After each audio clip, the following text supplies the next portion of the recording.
Another week, boys, and another twab. God, it does not feel right to say that out loud. Welcome, one and all, to my first twab recap video. I decided to start pretty low effort with this and literally just throw in gameplay clips that I have pretty much unedited. You'll be seeing a lot of garbage here, but hopefully it doesn't really matter because the focus will be on the actual contents of the twab. I am going to appreciate feedback on this a lot.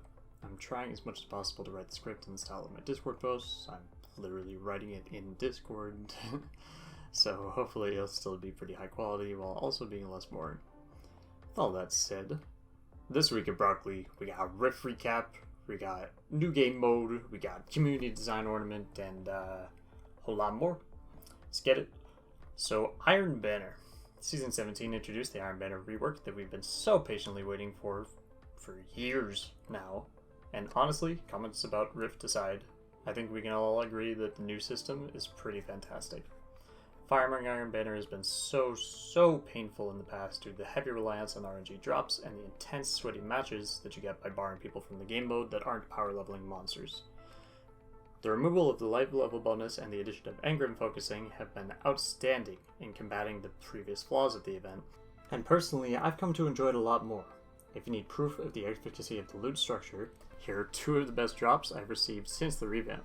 Near perfect god rolls, Hero's Burden, and Reeswalker. I mean, just the ability to focus weapons into exactly what you want really should be a thing in every game mode now, and we're observing how good it is in Iron Banner and Gambit and Trials, and it just takes so much of the pain out of farming.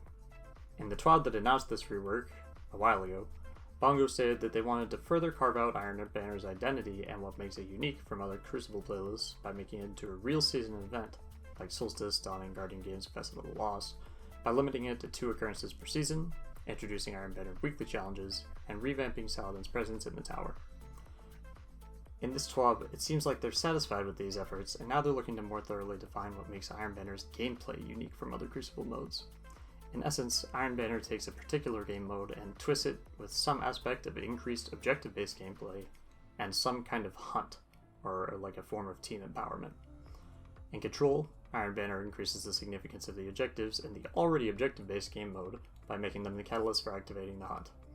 In Rift, it's hard to say exactly what's different, especially since we've never had Rift in Destiny 2 that has not been Iron Banner, but it seems like there's more emphasis on the process of running the spark and playing with your runner. Also, as I'll mention shortly, the multi-spark behavior is exclusive to Iron Banner. That doesn't appear in the normal playlist. In Season 18, the Iron Banner game mode will be a variation of Clash called Eruption, which is an entirely new game mode. The first game mode we've received since Momentum Control and Arrivals, and before that it was Breakthrough in Forsaken. Quote Bungus, Eruption is Clash with energy boosts based on kill streaks. It works as follows. So right after you spawn in, until your second kill without dying, you're just playing normal Clash. You're running around. If you get a kill, it counts for 1 point. If you die, you die. It resets your kill streak, obviously. But after you get a second kill without dying, so once you're on a kill streak of 2, and that includes assists, you become Surging.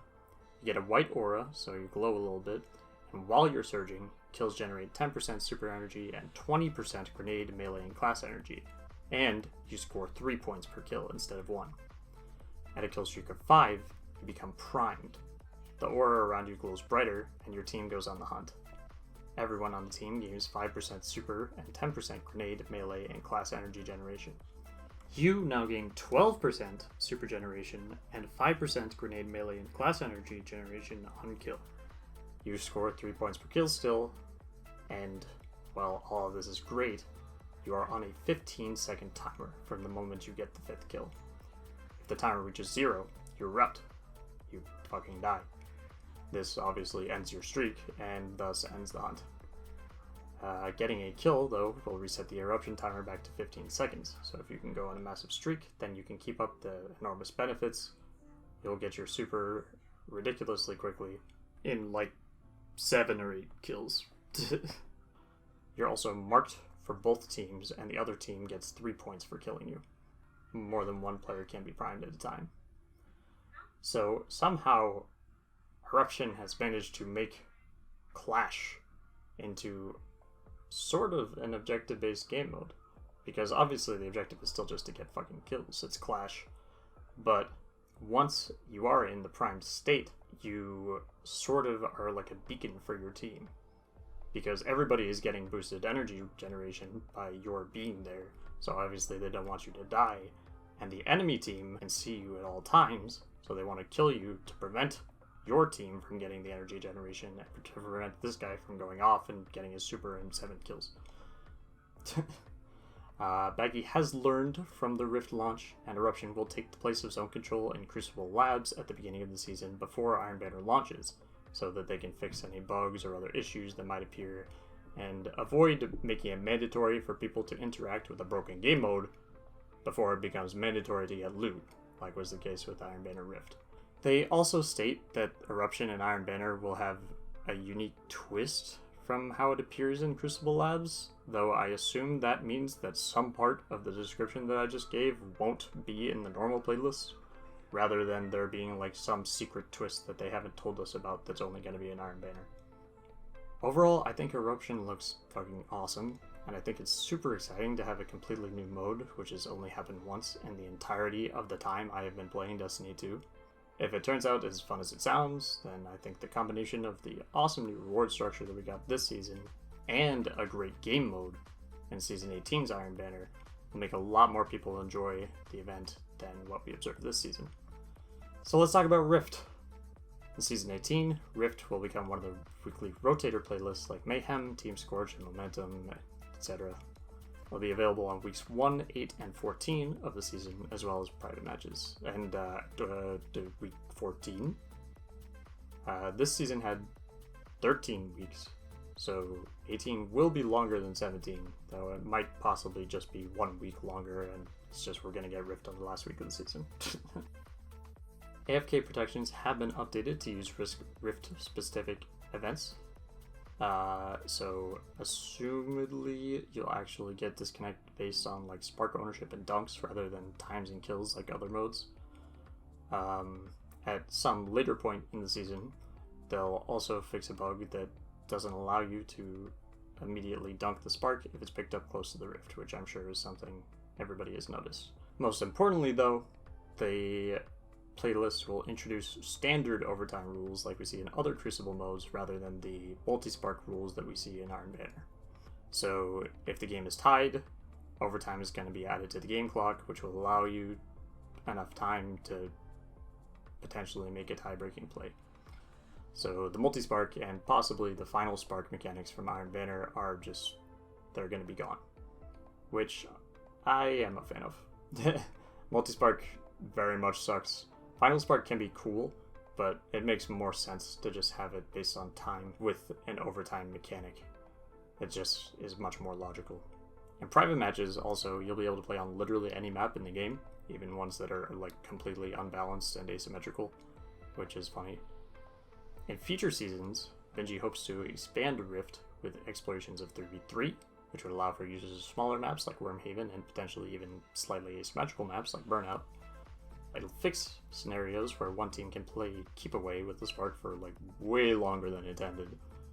It'll reduce black screen times after scores, and they'll implement further measures to discourage overt kill farming, which I think is more an issue in D1 because of the changes to the spawn system in this game, but obviously still a good thing. Personally, I enjoyed Rift, though I understand why people didn't. A part of the problem is it's difficult to play like a truly objective-based game mode without communication. Rift is honestly pretty comparable to modes in more objective-based shooters like Overwatch and TF2, which is a paradigm shift from their arena shooter style of gameplay that the player base has come to expect. Furthermore, having a competitive, objective-based game mode in Destiny introduces countless balancing issues as well as playstyles that can be incredibly frustrating to play against, not to mention the bugs. Of course, the bugs made it way harder to enjoy Rift, especially on the first week. Week 1 to week 2 was a colossal improvement though in all of those fronts, and with some further fine-tuning, I think Rift can be a really unique mode that a lot of people will agree has a lot to offer that you just can't get in other modes. And finally of note here, we are going to have a community ornament vote. If you remember, about a year ago, Bungie ran a vote with a list of 12 weapons. We got to pick a couple of them, they would receive ornaments. So we're going to be getting a pretty similar vote in the near future, only this time we'll be choosing from one of 3 exotics, just one of the 3, Arbalest, Sweet Business, and Rat King. However, where last time we picked the weapons, but the ornaments were entirely designed by Bungie behind closed curtains and we didn't see them until they were released, after a weapon wins this vote, a selection of artists from the Destiny community will design ornaments for the chosen weapon, and we'll get to vote for the ornament that we'd like. So these ornaments are not going to be designed by Bungie. There will be influence from Bungie. They say they're going to help out the creators in making something that will work within the game, but this is going to be community creations, which I think is just sick. The winning ornament will be released in-game as early as Season 21. If you have emails enabled on your Bungie account, you'll receive an email to vote on the 18th.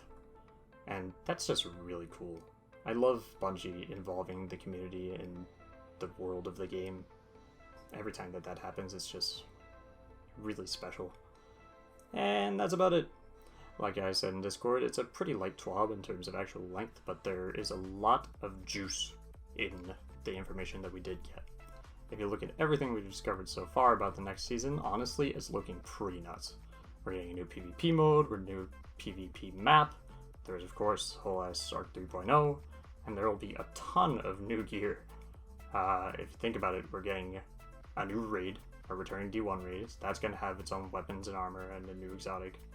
There'll be the typical playlist loot for, one new weapon in Gambit, Crucible, and Vanguard.